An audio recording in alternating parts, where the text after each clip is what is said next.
Have you ever eaten a meal, felt full, yet strangely unsatisfied, tired, or craving something sweet just minutes later, and wondered why your body still felt like it was missing something? Because that feeling is not random. It is one of the quiet signs of how ultra-processed food has slowly taken over our lives without us noticing. Ultra-processed food does not usually look dangerous.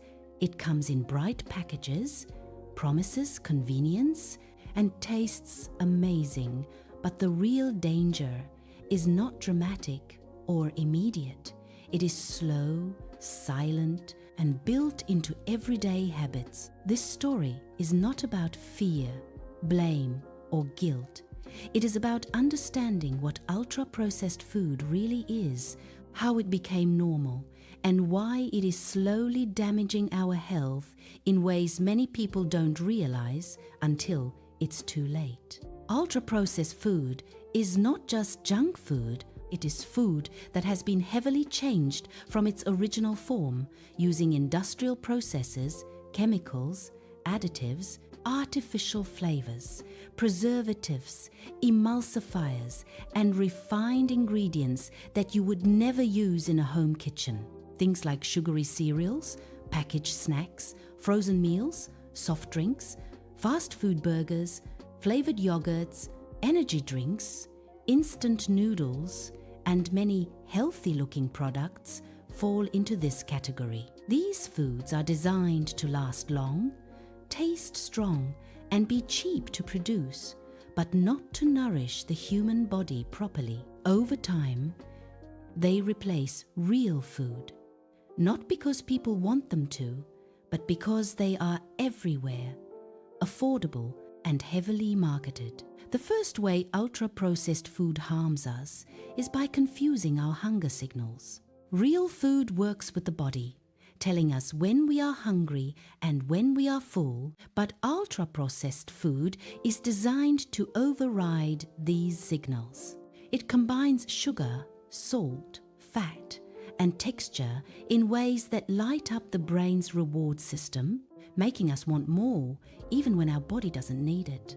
This is why it's easy to eat an entire bag of chips or cookies without feeling satisfied, while a simple home-cooked meal makes you feel full and calm. Over time, this constant stimulation trains the brain to crave intensity instead of nourishment, leading to overeating, weight gain, and loss of control, not because of weak willpower, but because the food is engineered to be addictive. Another major problem with ultra-processed food is that it lacks real nutrition, even when it looks healthy. Many products are fortified with vitamins to appear nutritious, but they lack fiber, natural micronutrients, and the complex structure that real food provides. The body does not process nutrients from ultra-processed food the same way it processes nutrients from whole foods. This leads to a strange situation where people can be overweight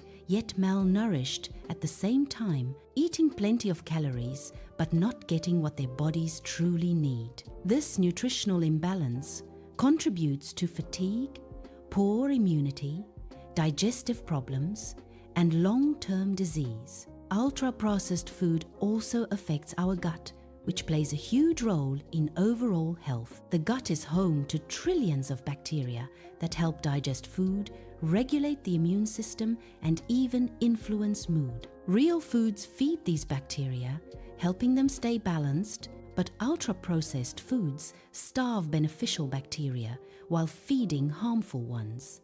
Additives like emulsifiers and artificial sweeteners have been shown to disrupt gut balance, leading to inflammation and digestive issues. When the gut is unhealthy, it can trigger a chain reaction affecting the entire body, including the brain, hormones, and metabolism. One of the most dangerous aspects of ultra-processed food is how quietly it contributes to chronic diseases. Diets high in ultra-processed foods are strongly linked to obesity, type 2 diabetes, heart disease, high blood pressure, fatty liver disease, and even some cancers. These diseases don't appear overnight, They build slowly over years of daily choices, shaped by availability and convenience. Many people don't connect their health problems to food because the damage happens gradually and symptoms are often treated with medication instead of addressing the root cause. Mental health is also affected by ultra-processed food more than most people realize. Studies show that diets high in ultra-processed foods are linked to higher rates of depression, anxiety, and mood disorders. The brain needs stable energy, healthy fats, vitamins, and minerals to function properly, but ultra-processed food creates energy spikes and crashes, leading to irritability, brain fog, and emotional instability. When people feel mentally unwell, they often reach for comfort foods, which are usually ultra-processed, creating a cycle that is hard to break. Another reason ultra-processed food is so harmful is because it has replaced food culture with food consumption. In the past, meals were moments of connection, preparation, and care. But today, eating is often rushed, distracted, and disconnected.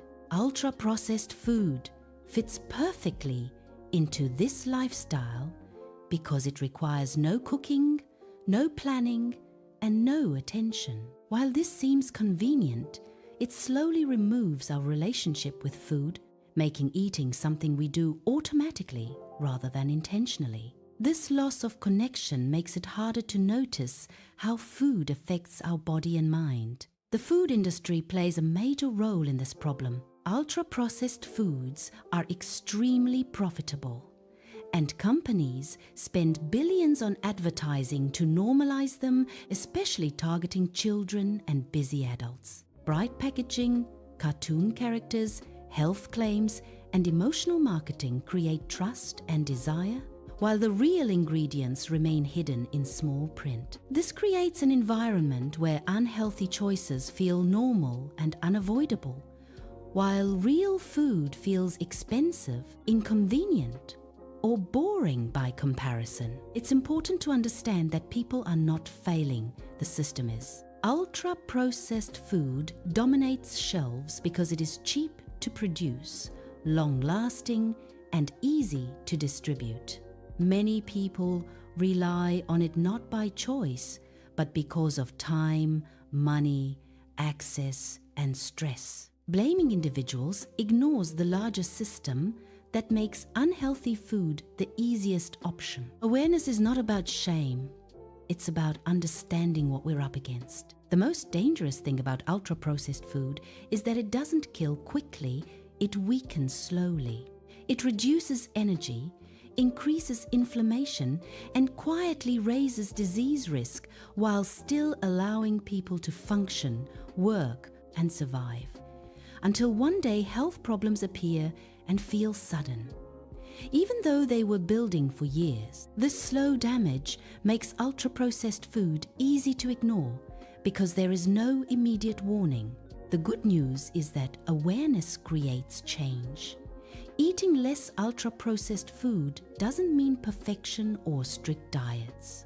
It means adding more real food when possible, cooking simple meals, reading ingredient lists, and paying attention to how food makes you feel. Even small changes, like replacing sugary drinks with water, cooking a few meals at home, or choosing whole foods more often, can make a big difference over time. Ultra-processed food is not evil, but it should not be the foundation of our diet. When it becomes the main source of calories, health slowly declines. Real food supports the body, mind, and gut in ways no packaged product can fully replace. Understanding this gives people power, not fear. In the end, ultra-processed food is slowly killing us, not through poison, but through neglect, replacing nourishment with convenience and profit. Once you see it clearly, you stop blaming yourself and start questioning the system, and that awareness is the first step toward reclaiming health, one meal at a time.